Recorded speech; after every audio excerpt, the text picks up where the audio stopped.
Welcome to my very first bit of gear review, tactical gear review specifically.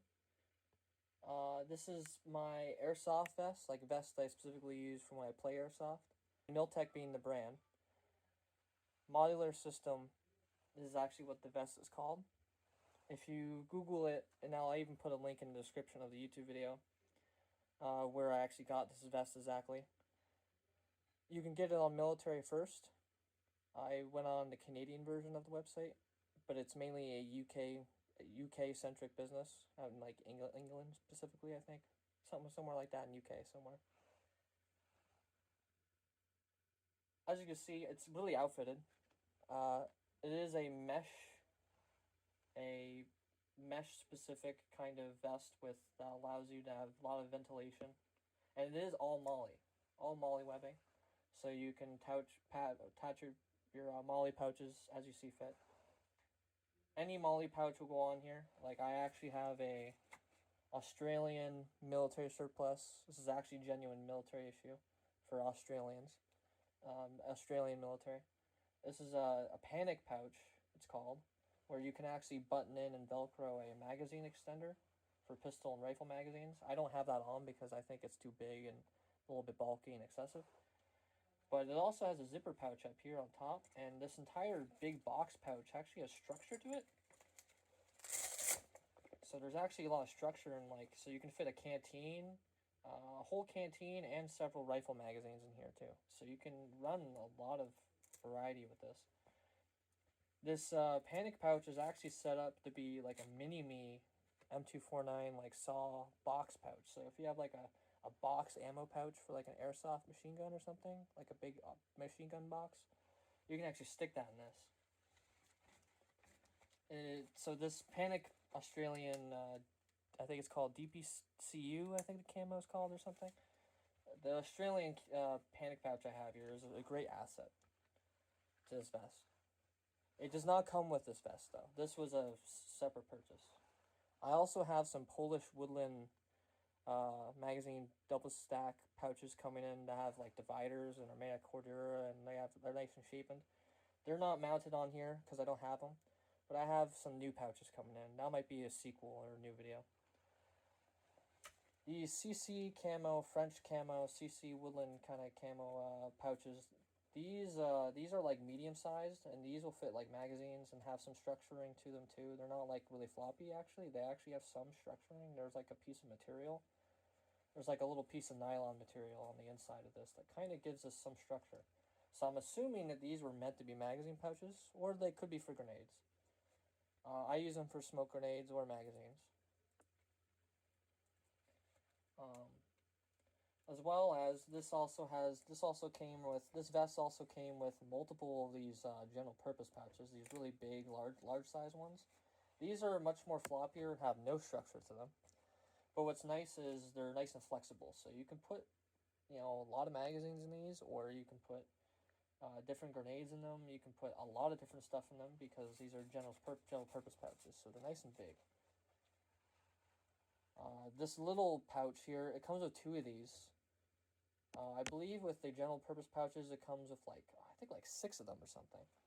These little pouches, I think it comes with 2, maybe 4. So this vest comes with a lot of pouches. Specifically, you want to get the CCE French camo pouch bundle, or you want to get one of the other pouch bundle versions of this Mil-Tec modular system vest. Do not get the modular system vest that does not have the pouches. It doesn't have the same, instead it has cordage for the sides here. And in my opinion, the general design of the modular system vest that doesn't come with the pouches, bundled, that vest is a different vest, and it is not as designed as well as this one.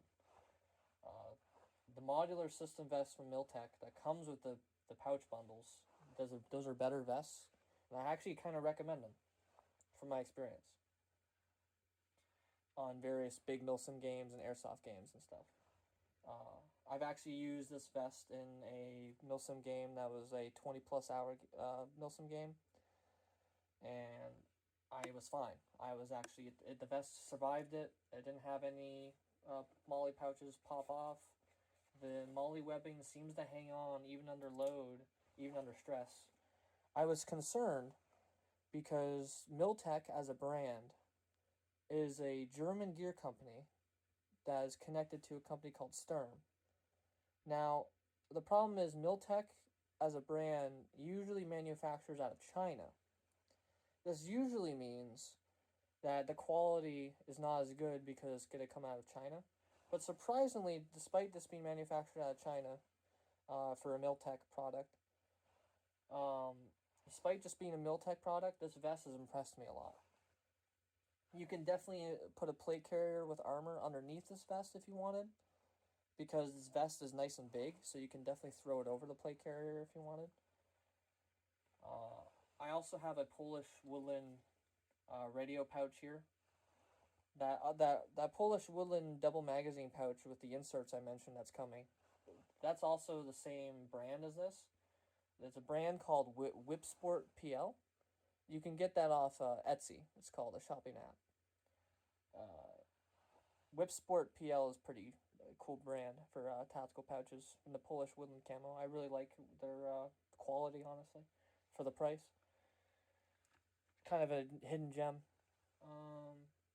And then this is a CQB modular radio that came with the push-to-talk. And this is actually made by Code Red Headsets. The CQB modular headset, I think it's called. And it's actually has a behind the neck style band.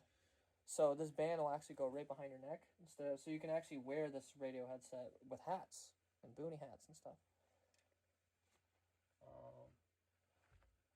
And then I have my kill rag, of course, on here. Now, one thing this vest actually came with is that it actually came with belt loops originally, but I actually cut off the belt loops. I actually took scissors, and I actually cut off the belt loops myself because I found it was uncomfortable and actually got in the way of my battle belt. It also came with like D-links and other attachment points and an inner belt loop system and all kinds of stuff here for just other accessories and whatnot. But personally, I didn't want any of that, so to lighten up the vest, I took scissors and I cut away all the stuff I didn't want, that I didn't need. You might not need to modify it like that for yourself. You might actually like the D-link extra little accessory. I think the extra little D-link accessory that's on there, I think is for drop leg holsters, I think.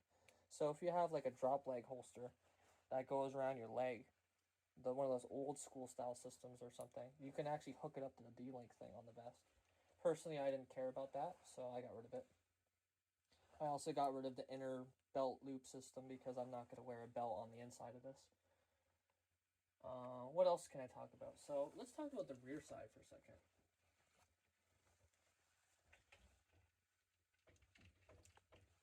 It's convenient I actually have the vest on a coat hanger because I can then easily display this. I have it tightened down so the gaps here on the sides are closed down as much as possible. I find that the fit of this vest is definitely a little bit big. So if you're on a smaller, skinnier side, you really want to tighten this vest down as much as possible, so that way it really fits you right. You want it nice and snug and high up on your body. You don't want it loose and flopping around and stuff, because then your vest is just going to be sloppy looking, and it's just your gear's going to be bouncing around. You don't want that. It's nice that these adjusters here are nice and adjustable in terms of being able to just put your extra bit of fabric away. What I did was I adjusted them tight as I wanted, and then I actually took scissors again, and I actually cut the extra bit of extra bit of extended fabric away, because I didn't want the extra bit of fabric just loose and bouncing around and being unkept. Because they say you don't want dangling straps, right? So I went ahead and got that secured and just cut them down. Because I'm not going to need them that long again. And then I actually have my comms cord, as you can see, my radio comms cord, actually going through the back here. Through the front.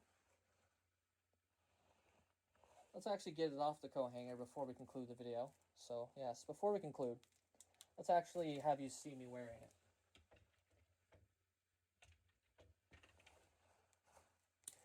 So you unclip the 3 buttons, or sorry, not buttons. You unclip the 3 little snaps here, the little Fast-Tec buckles. They're not real Fast-Tecs, unfortunately. They're just Chinese-made plastic ones that are just these little buckles.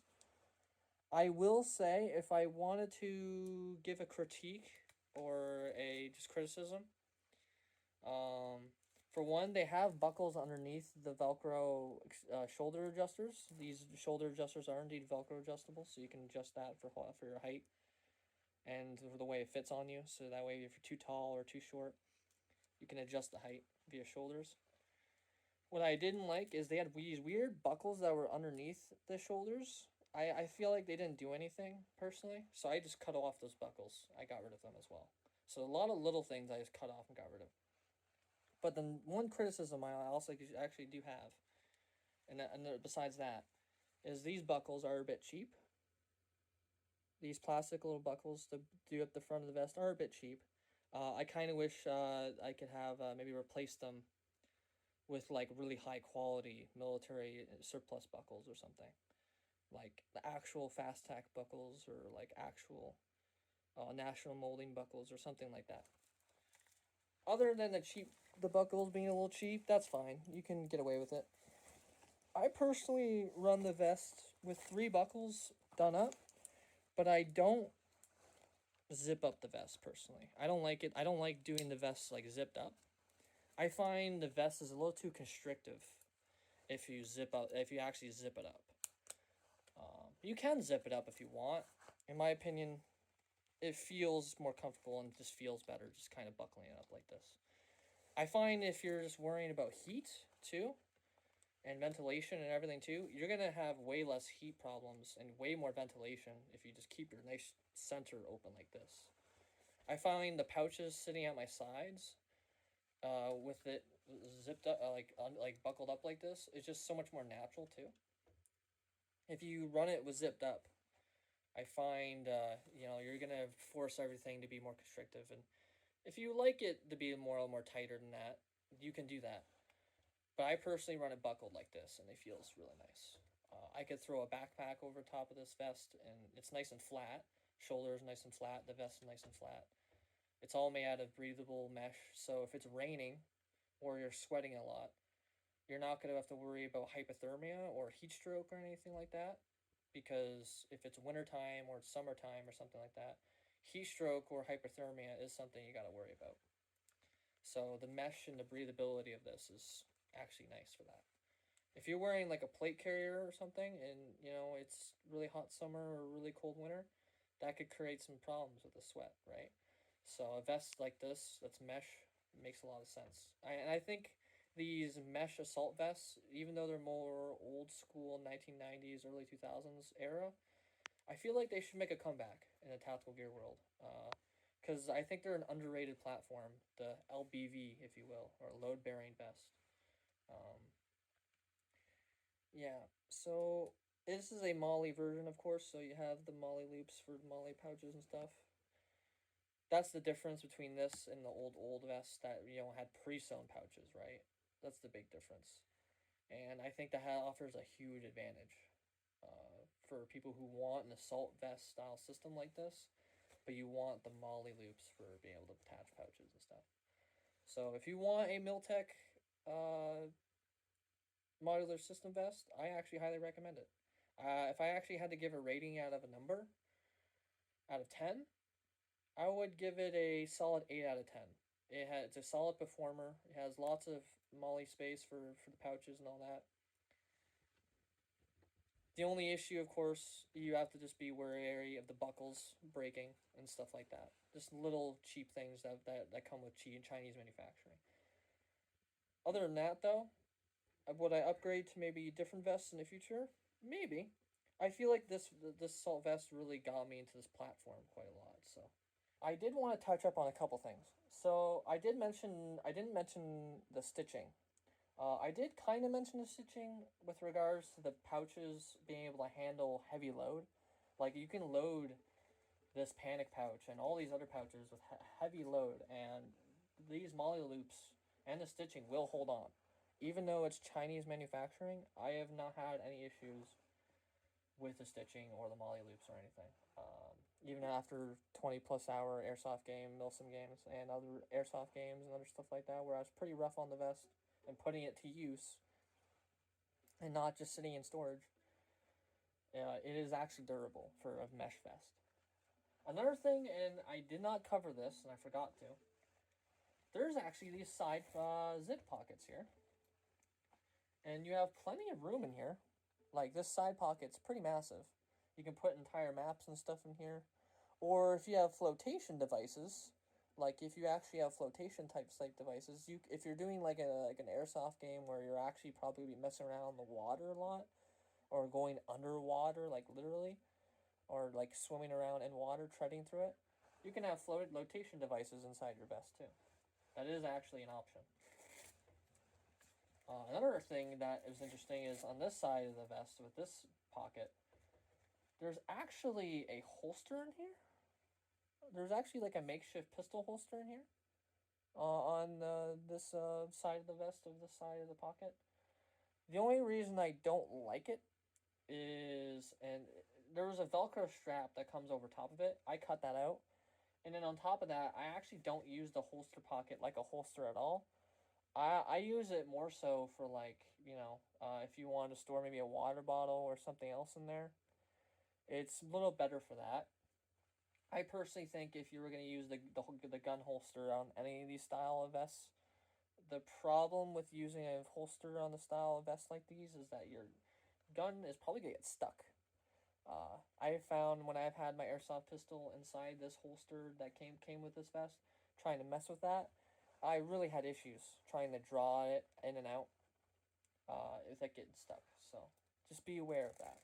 I personally use the holster pockets in these style of vests like this more so for completely different purposes than what they're intended for originally.